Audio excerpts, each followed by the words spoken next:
How do pirates know they're pirates? They think, therefore they are. Ha ha ha ha ha.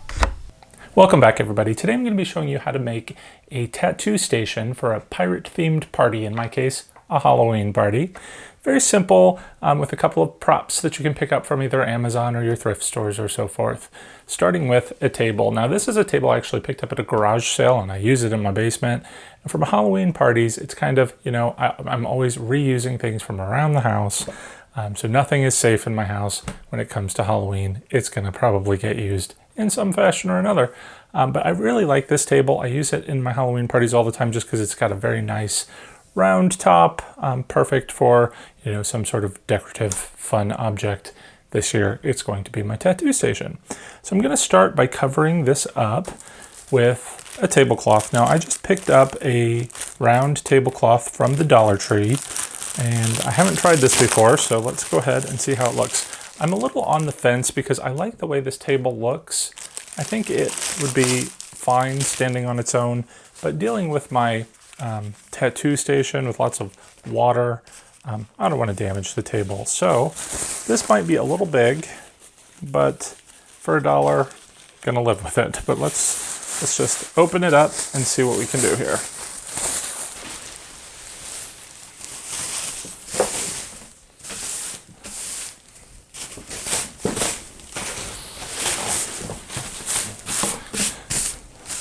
Okay, so there we go. Starting with my tablecloth. It's a little wrinkly, but I'm not too concerned with that because I always like to top my tables with creepy cloth. And I wasn't sure exactly which one would look better. I've got a dark creepy cloth and a sort of a light gray one, but I think the dark one's just going to blend in a little bit too much. So we're just going to take my creepy cloth again. I save these year to year, and I'm always buying more every Halloween just because they're great for draping on surfaces, draping over pictures. Lots and lots of uses for them. But I think that's going to make a nice little contrast for our table here. But we need to make a sign now to indicate that this is a tattoo station. So again, from the Dollar Tree, I've gone ahead and purchased a frame. You know, there's a whole variety of frames that you can pick. I actually kind of forgot I chose this little gold one, but I thought gold for a pirate might be apropos since, you know, pirates like gold. So we're going to open that up. I did select an 8x10, and then all I did was go online and search for some pictures for some inspiration. So I chose, well, I kind of had a couple of different designs. First of all, I made this little tattoo parlor. It's got a little border around it with a little skeleton man and a ship and a pirate chest. And it just says tattoo parlor. Of course, I typed in the tattoo parlor. But I'm not sure. It looks a little cheesy. I was kind of wanting to just go with a simple scroll. So this was just a wallpaper that I got for free online and then added some lettering on it. And I wasn't sure if I should, what size I should make it. Because I didn't know if I would need to put a border around it or if that was going to get too close to the frame edge. So what I did was printed one a little bit smaller that I know is going to fit in the center of it, and then just got some black construction paper to use as a base. So let's go ahead and open up the frame and see how it looks. So naturally, because the frame is 8x10 and I'm printing on 8.5x11, if I print it out full size like I suspected, it's kind of running into the edges of the frame. So I'm not going to use this one. I'm going to use the smaller one, which means I'm definitely going to need my construction paper backing. So I'm just going to grab my scissors and I'm just going to trim this piece of construction paper to the size of the frame. I'm just kind of creasing it a little bit. I don't need to be quite so exact because there's still a little bit of trim over the glass. So I just need to get it close. I'm not looking for perfection, I'm looking for easy. So let's just cut this out. Okay. There we go. Now we have a black background. Now I just need to cut out my tattoo parlor sign. Okay, I've gone ahead and test fitted again. I'm much happier with the look of this sizing for the tattoo parlor. However, You probably can't see it too well in the picture. There is, because of the size of it, just from shrinking it, there's going to be that gap at the top and the bottom. So again, I just test fit it to make sure. I just kind of need it in the center. So I've got my piece of black construction paper. That just means I'm going to try and center it on here. Just add a little piece of tape. Well, you know what? Since it might be visible, I'm just going to do the rolled up piece of tape on the back. Do a couple of these.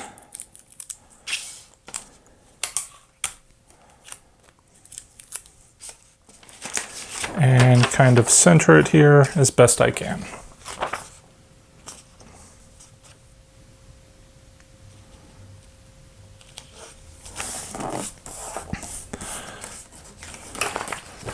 And there we go. Now we have a much bigger black border. I'm just going to pop it into the frame, put the back on, make sure to keep the little stand bit in the proper location at the bottom. And there we go. We have our tattoo parlor sign.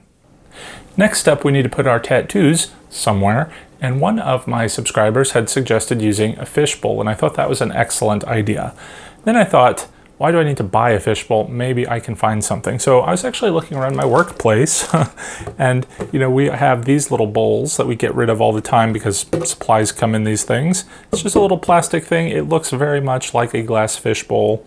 Got it for free. Really thrilled about that.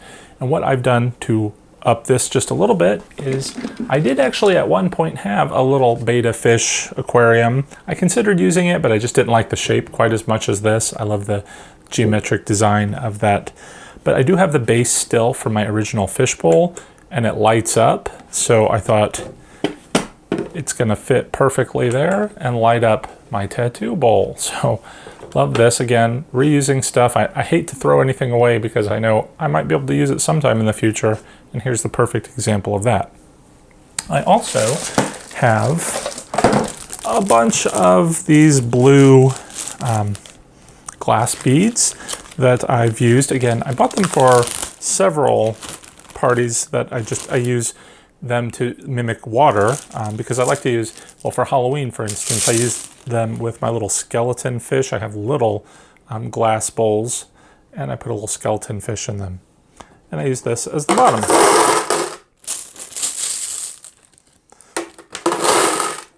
So there we go. We'll just add a couple of handfuls, maybe a little bit more,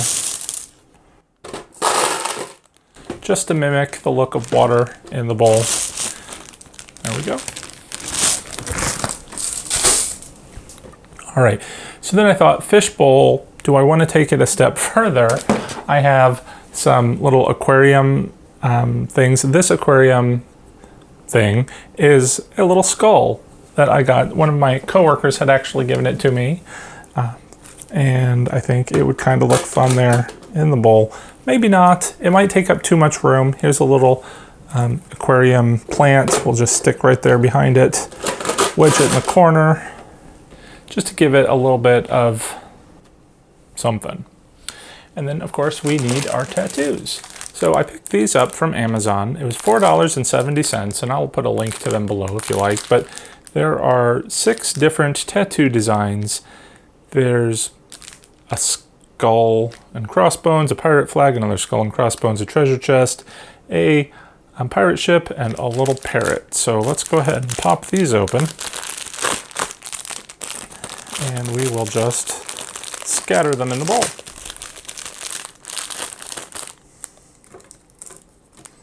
All right, last one. Now, actually, I'm going to take these out and remix them because I probably should have mixed them up before putting them in here, just to make sure they're not all clumped together and randomized. Because there are, I think there are 144 of these, which is far more than I need for my party. But I want it to look like there's a good selection in there for the kids. So there we go. Next up, you're going to need water to apply these. These are, obviously, I keep saying tattoos, but we all know they're little temporary tattoos that you apply with water. So I got from the Dollar Tree a little water bottle. I picked blue. There are a couple of different colors, but I thought blue for the water would be a good choice. And we could just leave it like this, but that's no fun. I thought we needed a little bit of a label for it. So again, I just went to the internet, found a free printable. It is a skull and crossbones, and I just added the little water in there and put a little circle around it. We're just going to cut it out and glue it on. Here we go. Now, it's probably hard for you to see as well. Because I printed this out in black and white, I wasn't too thrilled with the brightness of the white, so I just took a regular Crayola marker. I took blue because I wanted it to match the blue top, and just kind of shaded it in ever so lightly. Just gives it a little bit of dullness so it's not so bright white and in your face. Now I'm just going to use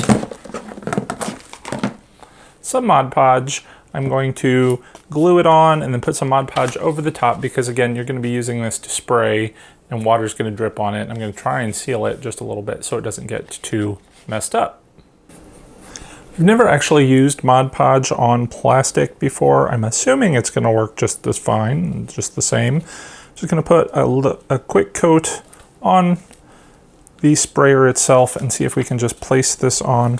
With my label in place, I'm just going to give it another coat of the Mod Podge right on top. Again, that's going to help seal it in. Using the brush is also helping work out any of the little wrinkles that kind of appeared when I put it on there.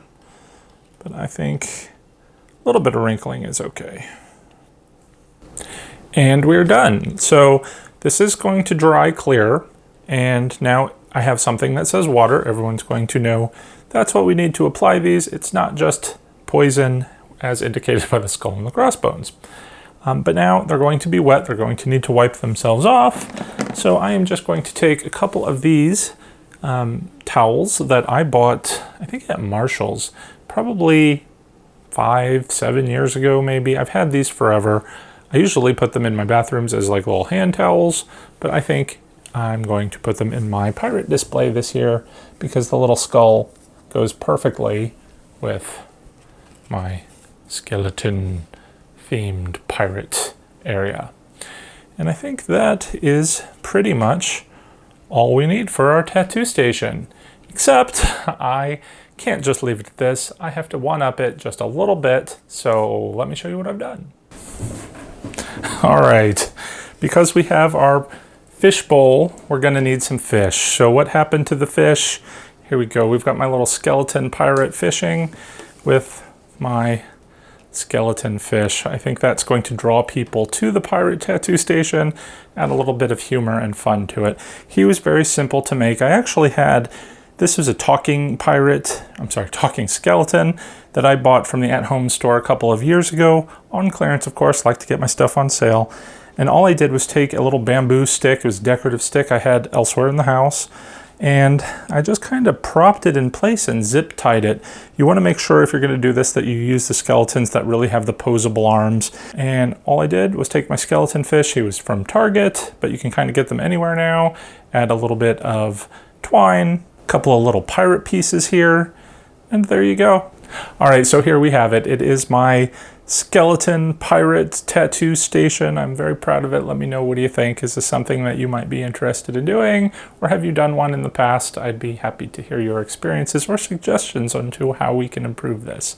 But that'll do it for today. Thanks for watching. Make sure you're subscribed if you want to see more DIYs, product reviews, store walkthroughs, and all that. And until then, till next time, take care and happy haunting.